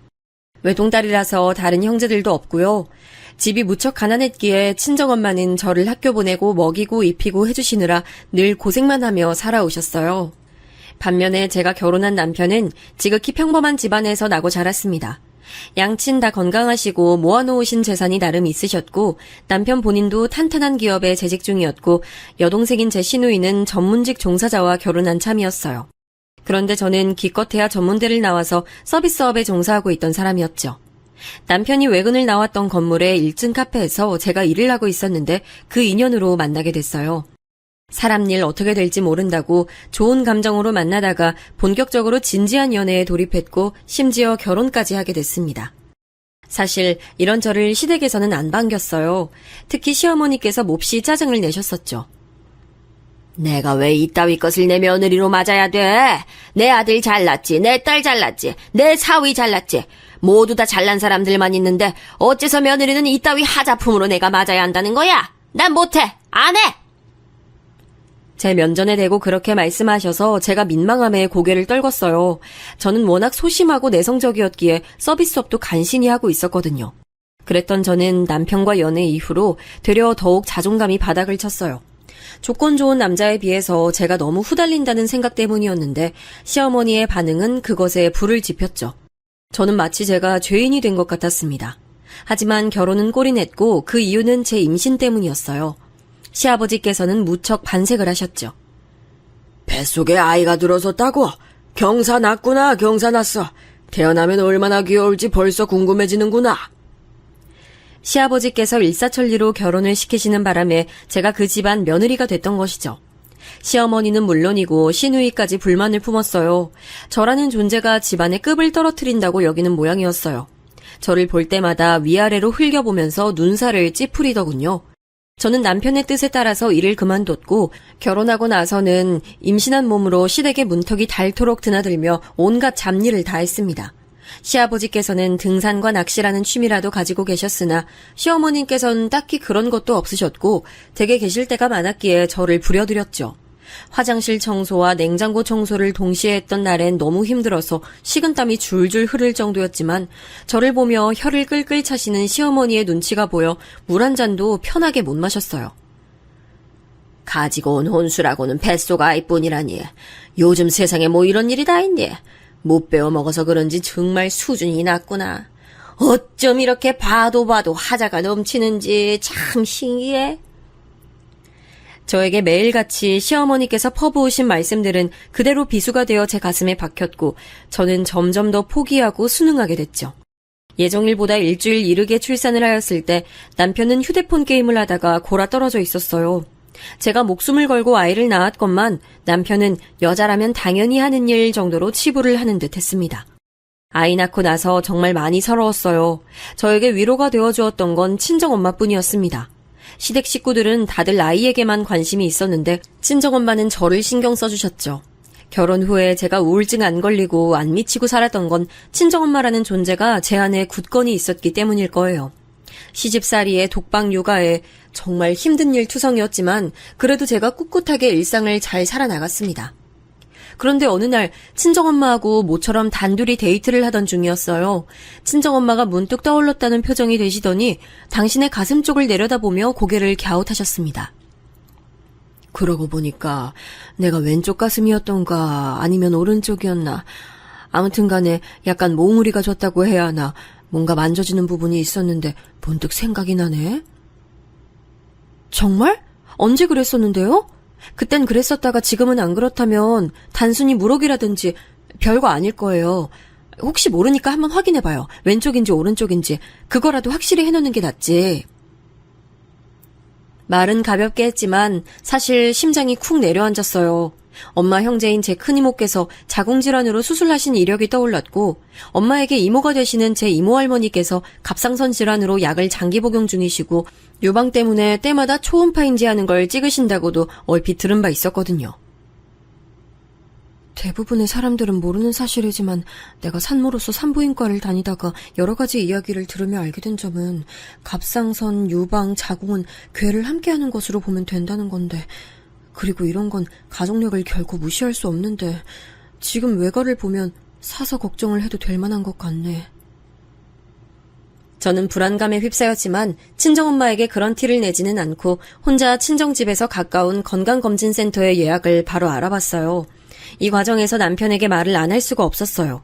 당연히 돈이 드는 문제였고 그 돈은 남편에게서 나왔으니까 말이죠. 오빠, 그렇게 돼서 우선은 엄마 보고 빨리 검사 받아보시라고 했어. 3주는 도저히 못 기다릴 것 같았는데 이번 주에 자리가 빈 곳 예약할 수 있어서 다행이지 뭐야. 오빠도 그렇게 생각하지? 장모님이 편찮으실 수 있다는데 이렇게 검사하는 것쯤이야 당연히 해야 하는 일이라고 생각해. 그런데 꼭 그렇게 비싼 곳으로 예약을 잡아야 돼? 너 혼자 지레 짐작으로 5만 겁 다 집어먹고서는 의사 소견도 듣지 않고 무작정 검사 진행하는 쪽으로 방향 잡았다는 게 난 조금 뭐랄까? 기분이 떨떠름하네. 나하고 상의를 하고 나서 결정했어도 됐을 것 같은데. 아, 그 점은 정말로 미안해, 오빠. 내가 오빠하고 상의를 안 하려고 그런 게 아니고 생각이 자꾸 안 좋은 쪽으로 불안한 쪽으로만 하게 되다 보니까 마음이 너무 급해서 오빠하고 의논을 거친다는 걸 깜빡했네. 안다니까 다행이네. 넌 네 돈 나가는 것도 아닌데 이런 부분에 있어서 더 신중하게 굴 필요가 있어. 돈 한 푼 한 푼이고 다 내가 피와 땀 흘려서 벌어온 거야. 그렇게 생각하고 네가 매사에 신중하게 행동하면서 결정했으면 좋겠다. 아무튼 장모님께선 별일 없으실 거야. 네가 무슨 결과를 걱정하는지는 알겠는데 암이라는 건 아무나 걸리는 줄 알아? 남편이 피식 웃으면서 말을 하는데 듣던 저는 빈정이 상하더라고요. 아이가 아직 너무 어리고 시댁 비위 맞추며 생활하느라 눈치가 보이고 무엇보다 제가 직장 잡아서 다닌다고 말을 하면 남편이 확 싫어하는 티를 내고 저는 이런 판국이라서 그냥 육아하면서 시댁 비위 맞추고 사는 거였는데 남편은 저를 무슨 돈 한 푼 안 벌어오고 집에서 판판히 놀며 식량이나 축내는 밥벌어지로 여기는 듯이 말을 그런 식으로 하더라고요. 자꾸 머릿속에서 여자도 돈을 벌어야 하는구나. 이게 돈 때문에 사람이 초라해지는구나. 이런 생각이 소용돌이 쳤습니다. 우선은 친정엄마 검사 결과가 나오고 나서 생각 정리를 차분히 하기로 했어요. 저 혼자 그렇게 결정해놓고 심란한 마음을 안고 있었는데 시어머니께서 격양된 목소리로 제게 친정엄마 일을 꺼내셨습니다. 야, 사부인 가슴 이상해서 검사 받았다면서 결과 나올 때가 이쯤이면 되지 않았니? 어떻게 됐대? 별거 아니고 그냥 무럭이라고 하지? 내 아들 돈으로 검사시켰으니까 나도 결과를 빨리 알 권리가 있지 않겠니? 네? 아, 오빠에게 들으셨군요. 설마 오빠가 이런 것까지 어머님께 바로 알려드릴 거라고는 생각 못했네요. 아직 결과는 안 나왔고요. 내일 받아볼 수 있을 것 같아요. 결과 나오면 어머님께도 바로 알려드리도록 할게요. 너는 먼저 알려드리지 못해 죄송하다, 잘못했다 이런 얘기부터 하는 게 응당 맞는 거지. 뭐? 오빠에게 들으셨군요. 아이고 이런 싸가지 좀 보라지. 못 배워먹어서 예의 범절이 늘 반토막 나 있다니까. 자식 교육을 이토록 아쉽게 시켜놓으신 사부인께서 검사에서 별일 없으셔야 할 텐데. 아, 네. 아무튼 신경 써주셔서 감사해요, 어머님. 저도 엄마 검사 결과 깨끗하게 나올 거라고 믿고 그렇게 기다리는 중이에요. 머리와 마음으론 전혀 그렇게 생각 안 하고 있었고 그렇게 말을 하고 싶지도 않았지만 제 입에선 마치 입력된 정보를 줄줄 읊는 기계의 멘트처럼 말이 나갔어요. 어느새 기계처럼 정해진 범위 안에서 반응하고 대답하는 제가 되어 있었던 것이지요. 여러모로 회의감이 들게 하는 결혼 생활의 단면을 또 이렇게 맛보았을 때 친정엄마의 검사 결과가 나왔어요. 유진아, 내가 너한테 너무 미안해서 어떡하지? 설마 가슴에 만져주던 이게 유방암일 줄은 내가 상상도 못했네. 내가 무지해서 이렇게 된 것만 같아서 너한테 면목이 없어. 하다 이젠 내가 암 환자까지 되다니. 인생은 고통뿐인데 괜히 더 오래 살 생각하지 말고 마음의 준비나 하는 게 낫지 않을까 싶고 생각 참 많아지네. 엄마, 다른 장기도 아니고 유방암인데 엄마처럼 비관적인 생각부터 하는 사람은 없을 거예요. 사기도 아니고 이제 이긴데 그런 우울한 말씀은 왜 하시는 거예요? 힘부터 내야지. 무조건 치료 잘 받아서 오래오래 사실 생각부터 하셔야죠. 바로 대학병원으로 입원 절차 진행했으니까 이제 큰 곳에서 유방암 치료 받으시면 되는 거예요. 지금부터 정신 바짝 차리고 체력 관리 든든하게 하고 정신력 강하게 무장하고 그렇게 하셔야 하는 거라고요. 아시겠죠, 엄마? 저는 친정엄마를 향해 강인하게 당부하며 힘을 불어넣어 드렸지만 사실 막상 저는 전혀 그렇지 못한 상태였어요. 친정엄마에게는 유방암 이기 따위는 무조건 이겨낼 수 있는 장벽인 것처럼 태연하게 설명드렸습니다만 집으로 돌아오는 길에 너무 불안하고 무서워 울고 말았습니다. 게다가 친정엄마의 존재, 그 인생 자체를 놓고 보아도 사람 대 사람으로서 너무 안 됐고 가여운 마음이 들어서 하늘에 대고 왜 우리 엄마 인생 힘들게 하냐며 원망도 했습니다. 제발 아니길 빌면 꼭 맞는 걸로 드러나는 것 같아. 나 속으로 우리 엄마가 제발 암은 아니어라. 만약에 암이라고 해도 제발 초기였으면 하고 요즘에 계속 기도했었거든. 그런데 오빠, 하늘은 내 기도를 아예 안 들어주는 것 같아. 지금 그런 감정적인 원망이나 하고 있을 때야? 부모님 간병할 때 챙겨야 할 것들 목록이나 작성해서 점검하고 인터넷에 유방암 2기 환자들은 어떻게 치료받고 회복해냈나 그런 정보들 빠르게 모으는 쪽이 훨씬 더 효율적이야. 그렇게 질질 짜지 마. 아이가 그런 거 보고 다 흡수해서 배우는 거야. 퇴근한 남편을 기다렸다가 저는 눈물을 흘리며 친정엄마 얘기를 꺼냈던 건데요. 반응이 참 너무 이성적이다 못해 차가웠고 마치 이 사람은 피가 안 뜨겁고 차갑겠다라는 생각이 들더군요. 남편이 말한 것, 누가 그런 식으로 생각 못하고 행동 못한다고 하던가요? 저도 당연히 현실적인 대비를 할 참이었어요. 그런데 자기 배우자가 모친의 암 소식에 하늘이 무너져 내릴 것 같다고 하는데 그 앞에 대고 효율적이니 뭐니 떠드니까 가슴 한 구석이 싸하게 식더라고요. 암 진단 받아서 놀라셨을 장모님은 그럼 괜찮으신 거냐 이런 식으로 말 한마디 해줄 순 있잖아요. 혹은 암이 아닐 거라고 큰 소리 치면서 비웃었던 거 미안했다. 이런 사과를 제게 해줄 수도 있었고요.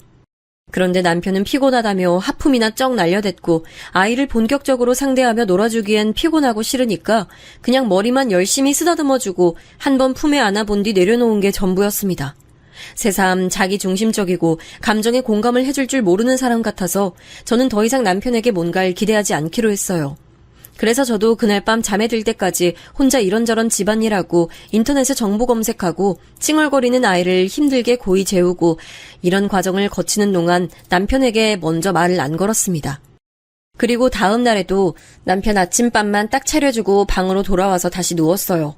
부엌으로 간 남편이 당황했나 보더라고요. 방으로 와서 저를 살피는 인기척이 느껴지길래 모르는 척 눈을 감고 있었죠. 남편이 퇴근하고 나서도 마찬가지였고요. 입이 근질거린다는 기색을 자꾸 표출하던 남편이 못 참고 결국 저에게 먼저 얘기를 꺼냈습니다. 그런데 장모님은 좀 어쩌고 계시는데? 거기 아무리 잘 나가는 대형 병원이라고 하지만 날짜가 너무 늦은 거 아니야? 그 정도로 늦게 병원에 들어가도 되는 거야? 어쩔 수 없지. 날짜가 그렇게 배정됐다는데 뾰족한 수가 달리 있겠어? 혹시 상황 바뀌면 알려줄게. 뭐? 네가 그렇게 이성적으로 생각을 하고 그걸로 땡길 수가 있다고? 너 혹시 어디 아파? 너도 장모님처럼 어디 몸 한 구석에 이상이라도 생긴 거 아니야?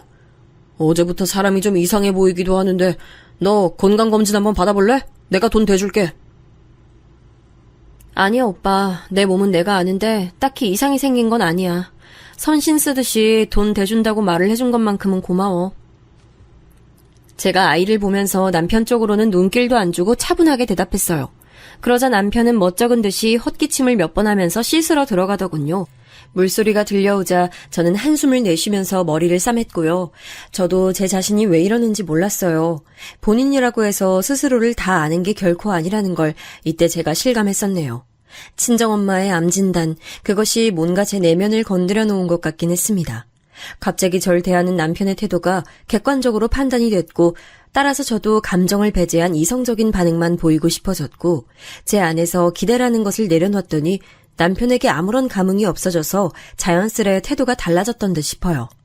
설마 하니 자기 장모가 암에 걸렸다는데도 자기 와이프에게 괜찮냐고 위로 한마디 건네줄 줄 모르는 사람이기까지 할 거라고는 상상도 못해왔던 것도 한몫을 했고요. 저는 왜 그렇게 남편을 향해 감정적인 기대를 못 버렸었는지 오히려 돌아보니까 의문이었네요.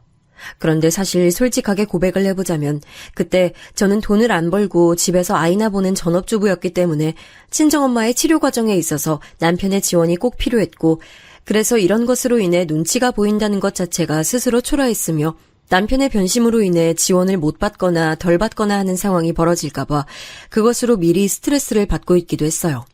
이런 복잡한 것들로 머릿속이 터져나가려고 할 때 시어머니의 연락을 받았죠. 야, 사부인 가슴에 암덩어리 있다면서 유방암 걸렸다고 검사 결과에 나왔다며. 넌 왜 나한테 바로 알려준다고 말을 해놓고서 여태까지 입을 꾹 다물고 있었니? 아, 제가 하도 경황이 없어서요. 내일이 주말이니까 어차피 찾아뵙는 김에 말씀 잘 드려볼 요량이었는데 먼저 아시게 돼서 제가 민망하고 죄송하네요. 오빠를 통해서 들으셨군요. 내가 그럼 달리 누구를 통해서 듣겠니?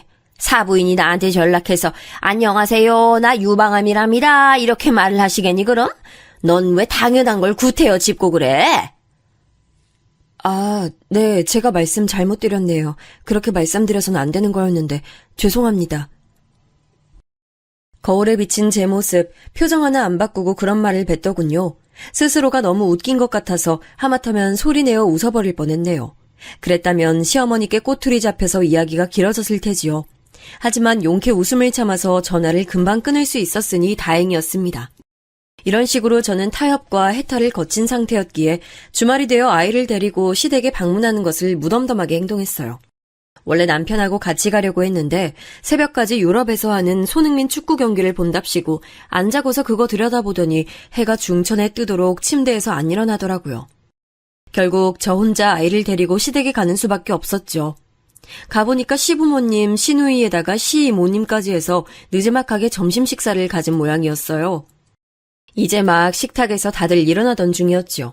시아버지께서는 아이를 얼른 품에 안으시더니 베란다에 새로 들여놓은 꽃화분 보여주시겠다면서 그리로 가셨습니다. 저에겐 가타부타 별 말씀을 안 하신 시아버지 때문에 저는 시댁에 도착하자마자 약간 멋쩍어진 모양새가 되어 안으로 발을 들였네요. 그때 부엌 쪽에 계신 시어머니께서 저를 향해 검지손가락을 까딱까딱 하셨어요. 아, 네 어머님. 오빠는 새벽까지 축구 보느라고 피곤하다 그래서 아직 못 일어났고요. 그래서 같이 못 왔어요. 내 아들 일어나서 바로 먹을 거리는 챙겨놓고 나온 거지? 설마 아무것도 안 해놓고 나온 건 아니지? 오빠가 두유랑 빵 먹고 싶다고 해서 그거 바로 먹을 수 있게 식탁 위에다 준비 다 해놓고 왔어요. 에휴, 꼴랑 그거 가지고 되겠냐. 맨날 나가서 힘들게 일하고 피 같은 돈 벌어와주는 귀한 몸인데 너 너무 대접이 소홀한 거 아니야? 두유하고 빵?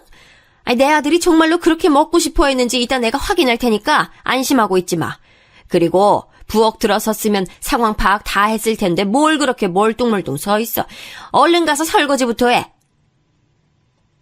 어느새 시이모님께서는 아이를 보러 베란다 쪽으로 걸음을 옮기고 계셨고 시누이는 새침한 표정을 지으며 싱크대 앞에서 휙 돌아서고 있었습니다. 다 먹고 난 그릇들을 싱크대로 전부 옮겨놨으면 이왕 거기까지 한 김에 설거지를 시작하면 안 되는 거였는지 그런 생각으로 시누이를 쳐다봤는데 되려 새침한 눈매로 저를 째려보며 스쳐 지나가더군요. 거실 소파에 팔자 좋게 턱하니 앉아서는 텔레비전 켜는 모습에 저는 한숨 쉬며 고무장갑을 꼈어요. 시어머니께서는 김치냉장고 아래를 뒤적거리시며 과일을 찾으시더군요. 저는 설거지를 하며 머릿속으로는 시어머니께서 왜 친정엄마 이야기를 먼저 안 꺼내시는지 이건 좀 아닌 것 같다는 생각을 하고 있었어요. 그러다 보니까 저도 모르게 자꾸 한숨을 내셨나 봐요. 사과를 꺼내 들고 싱크대 제 옆쪽으로 오신 시어머니께서 버럭 소리를 지르셨습니다. 땅 꺼지겠다, 땅 꺼지겠어. 야, 넌 젊은 애가 뭐 그렇게 한숨을 푹푹 쉬어야 된다니? 어? 아, 여자가 이렇게 생기가 없어서야 어디 남자들이 좋아하겠어? 너 내 아들 앞에서도 늘상 이렇게 한숨 쉬어야 되지? 내 아들이 얼마나 집에서 눈치가 보일고 밖에선 죽어랍시고 힘들게 돈 벌어서 자기 처자식 먹여 살리고자 하는데 집에서도 편히 못 있으니 내 아들처럼 희생하면서 불쌍하게 사는 경우가 세상 또 있을까 싶어서 가슴이 막 미어지려고 하네.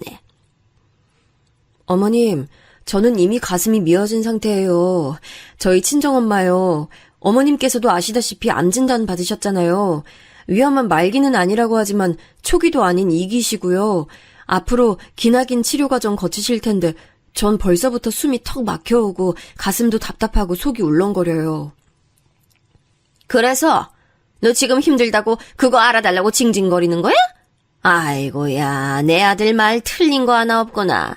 네가 그렇게 징징거리고 투덜거리고 힘들다는 소리만 할 줄 알고 위로해달라면서 울고 공감해달라면서 떼를 쓰고 아주 그냥 정신 상태만 보면 애 새끼가 따로 없다고 하던데 돈도 한 푼 안 벌어오고 집에서 판판히 노는 주제에 입만 더럽게 살아가지고서는 내 아들한테 별의별 투정을 다 하면서 살더만 이젠 자기 엄마 아파서 자기도 힘들다며 우는 소리를 CM이 나한테까지 하는구나. 저는 순간적으로 이 상황은 뭘까 하는 상념이 스쳐서 헛웃음을 뱉고 말았어요. 그랬더니 시어머니께서는 황당하다는 듯이 저를 옆에서 더 빤히 쳐다보시더군요. 저는 설거지 마무리를 하면서 남편 앞에서 이제 싸늘하게 식어버렸던 제 가슴과는 달리 시어머니가 계신 현 상황에서 제 가슴이 아플 정도로 뜨겁게 요동치는 것에 차이점을 느꼈습니다. 모자가 나란히 저에게 분노를 유발하는 대상들이었지만 그 성격들은 달랐다는 것이겠죠. 제가 고무장갑을 벗고 싱크대 구석에 놓자마자 시어머니께서는 그걸 한 짝 집어드시고는 곧장 제 머리를 후려치셨어요.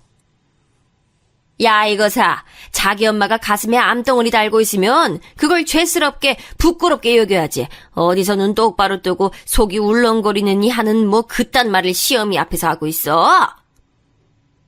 죄스럽고 부끄럽게라고요? 유방암 걸리신 거 친정엄마 잘못 아니에요.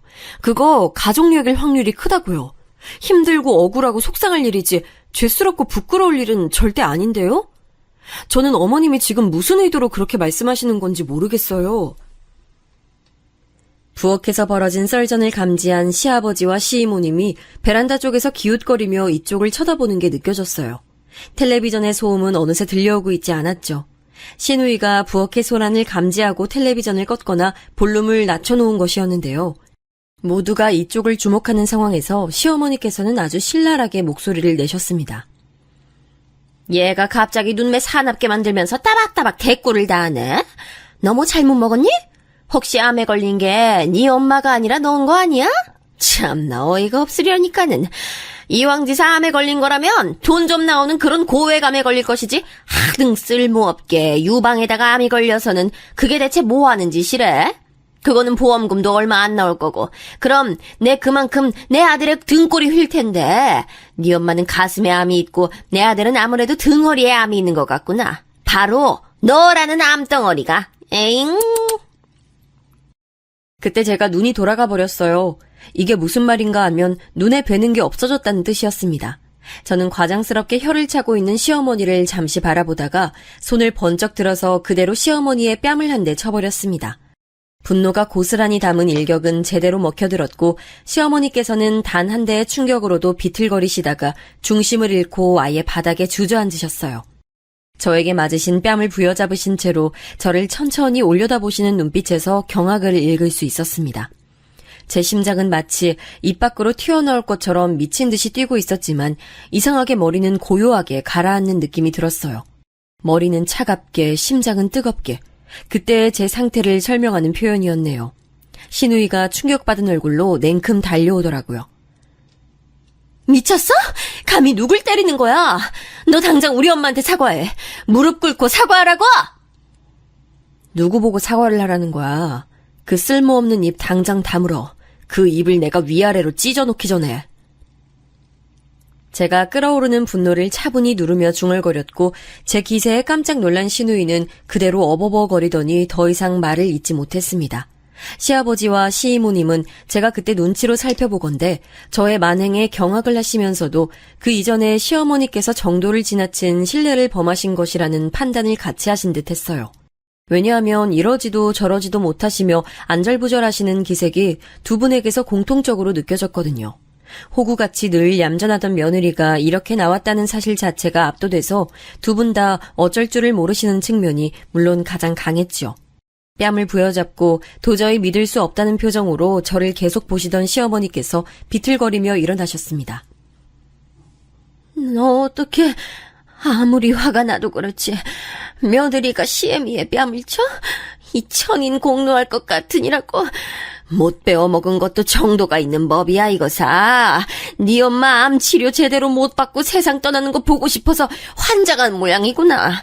내 아들한테 절대 거기다가 돈 한 푼도 주지 말라고 내가 말을 하는 순간 너는 끝나는 거야.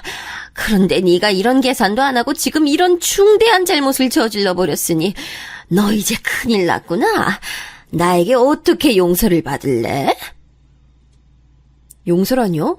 그건 제가 어머님께 해드릴까 말까 고민해야 하는 거고요. 어머님께서 고려하실 부분은 아니에요. 뭔가 대단히 이 상황을 곡해해서 받아들이시는 것 같네요. 어머님께서 제 친정엄마를 두고 네 엄마라고 운운하시는 것 자체가 어머님을 정말이지 못 배워먹으신 분으로 보이게 만든다는 거 혹시 알고 계세요? 모르셨다면 너무 안타까운 부분이라 제가 친히 지적을 해드립니다. 앞으로 그런 언사는 삼가도록 하세요. 정말 무식하다 못해서 천박해 보여요. 뭐라고? 너, 이게 진짜로 이 맹랑하고 싸가지 없는 것이 지 CM이 잡아먹으려고 너 아주 작정을 했구나. 제가 왜 어머님을 잡아먹어요? 딱 봐도 맛없어 보이는데요. 아, 그리고요. 오빠가 제 친정엄마 치료비 안 대준다고 하면 그건 어쩔 수 없는 일이라고 생각하려고요. 그렇게 되면 그냥 상황 받아들이고 이혼할게요. 이혼? 내 아들이 아니라 왜 네가 먼저 이혼이란 단어를 입에 올리는 거야. 게다가 애 낳고 키우는 입장에서 너 그렇게 쉽게 이혼을 입에 올리는 거 아니야.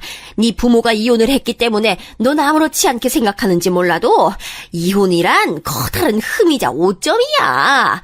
넌 네가 낳은 아이에게 이혼 가정의 아이라는 칭호를 달아주고 싶든?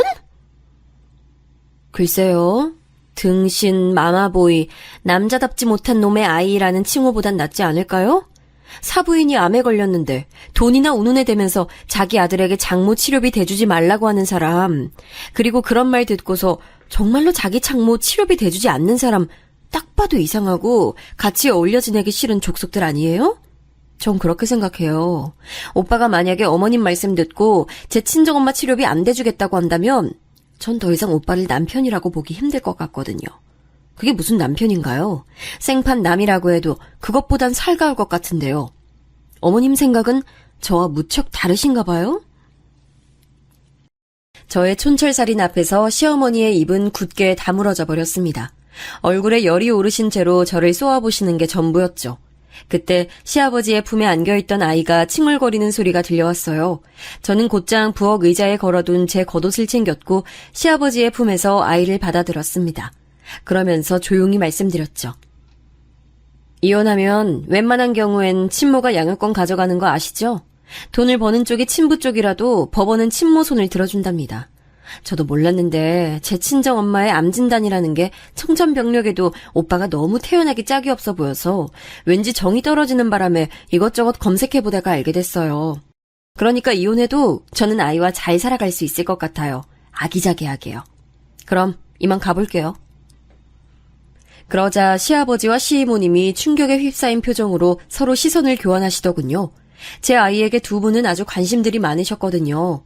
시아버지께서는 손주를 보시는 재미에 푹 빠지신 분이었고 시이모님께서는 집안에 어린아이가 있어야 분위기가 좋다고 여기시는 분이라서요. 솔직히 시어머니와 시누이는 아이에게 별로 극진하지 않은 것과 비교가 됐죠.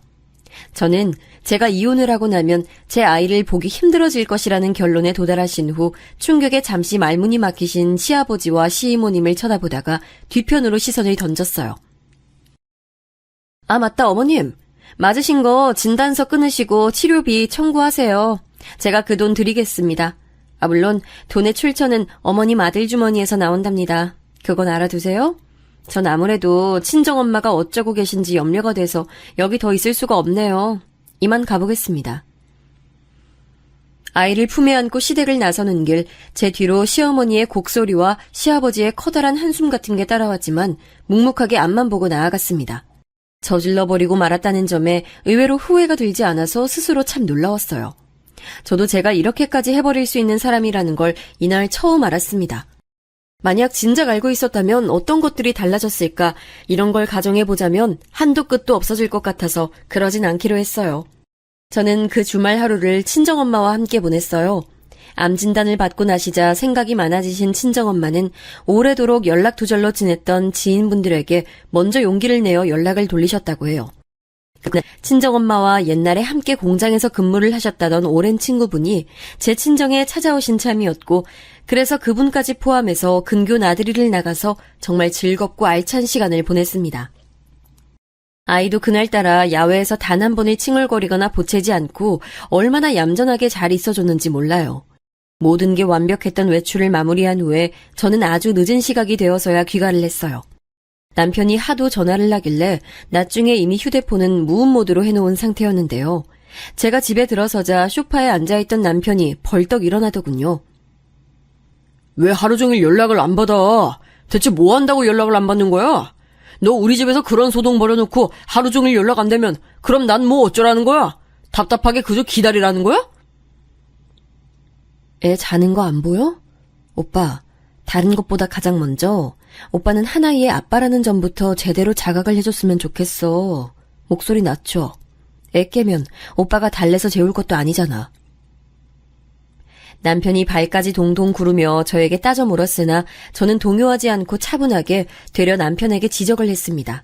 그런 저의 차분하고 냉정한 모습에 남편은 또 한 번 놀랐다는 표정이 돼서 몹시 당황하더군요. 방으로 가서 아이를 고이 눕혀놓고 제가 옷을 갈아입고 나서야 부부간의 대화 자리가 만들어졌어요. 남편이 그 사이 맥주 2캔하고 과자 한 봉지를 부엌 식탁에 준비해놨더라고요. 저는 조용히 맥주를 마시며 먼저 말을 한마디도 꺼내지 않았습니다. 남편이 한숨을 푹푹 내쉬더니 이렇게 묻더군요. 대체 뭐가 문제야? 뭐가 불만이라서 나한테 구는 모습도 갑자기 확 바꾸고 나름 말 잘 듣고 그럴싸하게 착한 며느리였는데 돌변해서는 난데없이 시어머니 뺨 때리는 정신 나간 며느리가 된 이유가 난 지금 너무 궁금해서 미치겠어. 오빠는 그걸 정말 몰라서 나한테 묻는 거야? 아니면 스스로 정답을 찾기 싫어서 그것마저도 나한테 전가하는 거야? 내가 오빠를 다 알진 못하지만 잘 모르고 있지도 않거든? 내가 보니까 지금 오빠는 내가 왜 이렇게 됐는지 짐작을 다 맞췄음에도 일부러 모르는 척 시침이 떼는 것 같아. 내 말 틀려? 너 최근에 갑자기 말을 왜 이렇게 잘하게 됐냐? 너 원래 이렇게 하고 싶은 말 딱딱 정리해서 하는 여자였어? 글쎄, 그건 나도 모르겠어.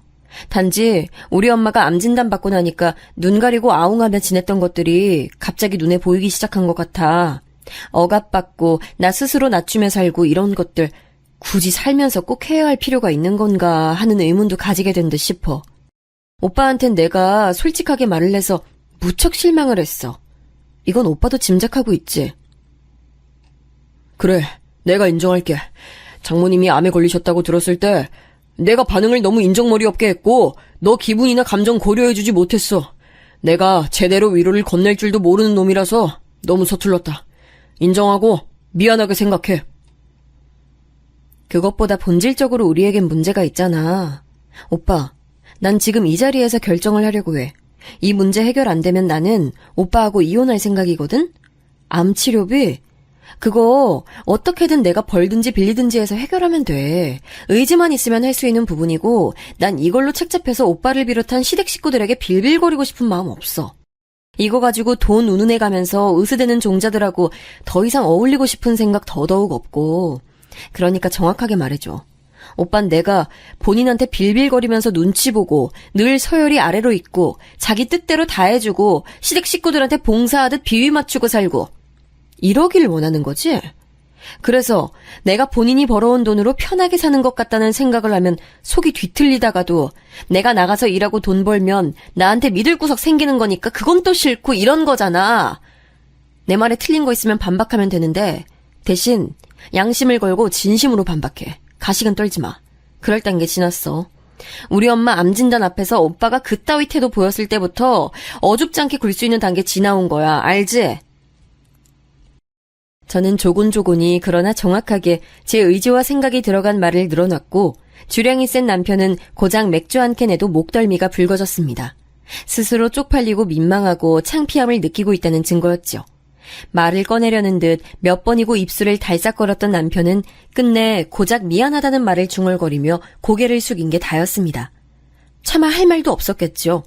제가 고개를 끄덕이며 자리에서 일어났을 때 남편이 갑자기 바닥에 무릎을 꿇었어요. 내가 진짜 못나고 찌질한 놈이었다. 사내대장부답지 못했다는 거 나 스스로도 이제 잘 알았어. 한 번만 더 기회를 주라. 내가 앞으로는 정말 달라져 보이도록 할게. 그러니까 이혼만은 절대 안 돼. 난 너랑 헤어지면 정말 끝이야, 끝! 제가 아닌 남편 쪽에서 이토록 감정에 호소하는 모습은 처음이었는데 제가 당황함을 느끼는 사이 남편이 울기 시작했어요. 고개를 숙인 채 흐느끼는 모습을 보니까 기분이 이상하더라고요. 아이 태어났을 때도 안 울었던 정말 눈물 없는 사람인데 이렇게 울 줄은 정말로 몰랐거든요. 그런 모습을 보니까 금세 마음이 나약해지고 누그러지는 저 스스로를 느끼며 저는 참 별수 없이 무르고 나약한 성정을 지닌 사람이라는 생각에 자조적인 웃음을 지었네요. 그날 남편하고는 별다른 대화를 추가로 나누지 않았어요. 그런데 이튿날 연락이 와서 휴대폰을 봤더니 웬일로 시아버지셨습니다. 시댁으로 시간 있으면 와달라는 요청이었고 한 번도 시아버지로부터 따로 이런 연락을 받아본 적이 없었던지라 지체하지 않고 가봤어요. 그랬더니 평일 낮인데도 시누이가 떡하니 와 있더라고요. 시어머니도 물론 함께 계셨는데 안색이 왠지 흐릿해 보였습니다. 마치 마음고생이라도 한 사람처럼 말이죠. 제가 떨떠름하게 자리에 앉자마자 시아버지께서 헛기침을 짧게 하셨어요.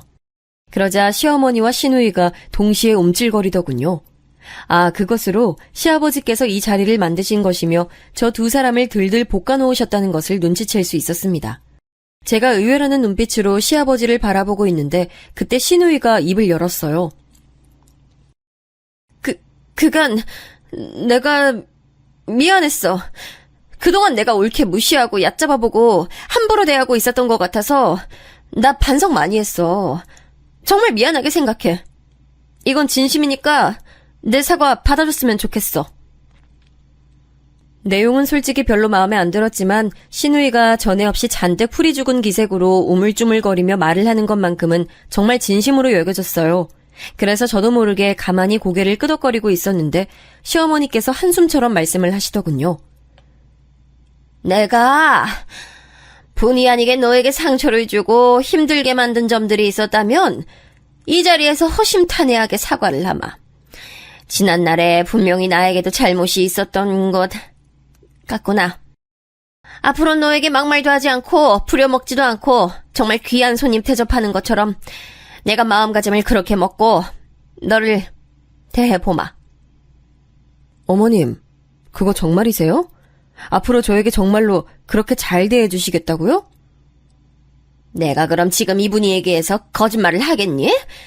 그간 내가 심하게 굴었던 부분이 있다는 거 나도 인정을 하니까 너에게 사과하고 앞으론 태도를 고쳐보마. 도살장에 끌려온 소도 저런 기색은 아닐 거라고 생각을 했었다가 시어머니께서 일순간 착잡하게 한숨을 내쉬시니 그 찰나에서 순도 높은 측은함이 느껴졌어요. 분명히 시아버지의 교통정리 때문에 시어머니와 시누이가 기세를 꺾고 항복선언을 하게 된 것이긴 하겠지만 시어머니의 잠깐 스쳐간 표정에서 저는 기묘하게도 어떤 회한 같은 것이 읽혔거든요. 이게 우연이 아닐 것 같아서 저는 시어머니와 시누이의 사과를 정식으로 받아들였습니다. 시아버지께서 무척 기뻐하시더라고요. 절 위해서가 아니라 제 아이를 계속 보고 싶으셔서 이렇게 발벗고 나서셨을 거라는 확실한 짐작이 들었지만 웃음으로 그냥 흩어버렸습니다. 여태까지 지내왔던 모습이 있었기에 단박에 고부관계가 바뀌진 않았고요. 어색하게 대면대면한 나날들이 이어졌을 뿐이에요. 시아버지와 시이모님이 강경한 이혼 반대파라는 것을 남편이 알게 되고 나서부터는 저에게 더욱 잘해주기 시작했다는 게 쓴웃음이 나는 지점입니다. 이런 일련의 과정들을 아실 길 없는 친정엄마는 걱정거리 않지 않으신 채로 치료를 시작하셨고요. 항암제도 거뜬하게 잘 맞으셨어요. 기나긴 암과의 싸움, 중간에는 수술도 피할 수 없다는 담당 의사의 설명까지 다 들어놓은 터라서 굳센 각오까지 다져놓은 이후였기 때문에 친정엄마나 저나 씩씩하게 굴었습니다. 제가 친정엄마에게 치중을 하게 되면서 아이는 자연스레 시부모님이 종종 봐주실 때가 많아졌어요. 시이모님도 가세를 해주셨기 때문에 육아는 걱정이 없었네요. 남편은 알아서 집안일 척척하고 혼자 밥도 잘 차려 먹었고요. 이런 변화들을 몸소 느끼던 어느 날 친정엄마가 항암제를 맞으시던 날에 병원으로 시어머니께서 오셨습니다. 저는 와달라고 말씀드린 적도 없었고 오신다는 얘기를 들은 적도 없었기에 깜짝 놀랐네요. 사부인, 몸은 좀 어떠세요? 아직 식사는 잘 하신다고 들어서 다행이라고 생각은 하고 있었는데요. 아유, 직접 이렇게 뵈니까 전보다 너무 마르신 것 같아서 염려가 되네요. 컨디션은 괜찮으신 거죠? 네, 그럼요. 괜찮고 거뜬합니다. 아유, 이렇게 직접 와주실 줄 몰라서 놀랍고 반갑고 그러네요. 너무 감사해요. 제게 큰 힘이 됐어요. 아유, 뭐 이런 걸로 힘을 얻으세요. 당연히 제 며느리 모친이시고 제 손주 외할머니 되시는 제 사부인이신데 제가 당연히 와보는 게 맞지요.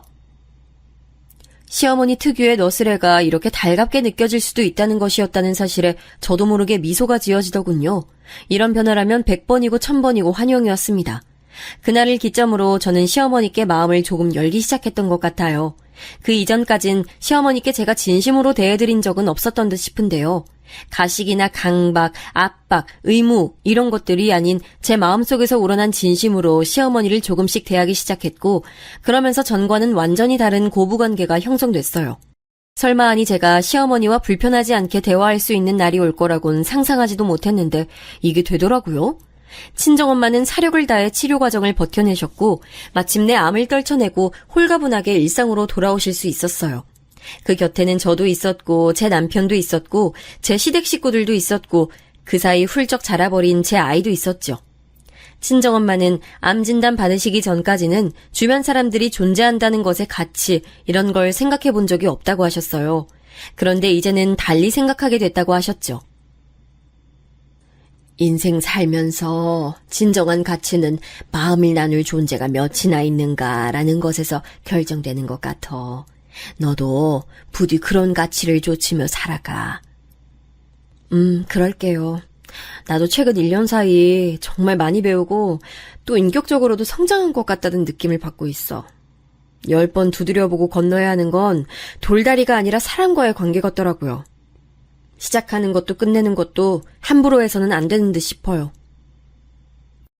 친정엄마와 대화를 나누며 저도 미래지향적인 생각을 많이 했습니다.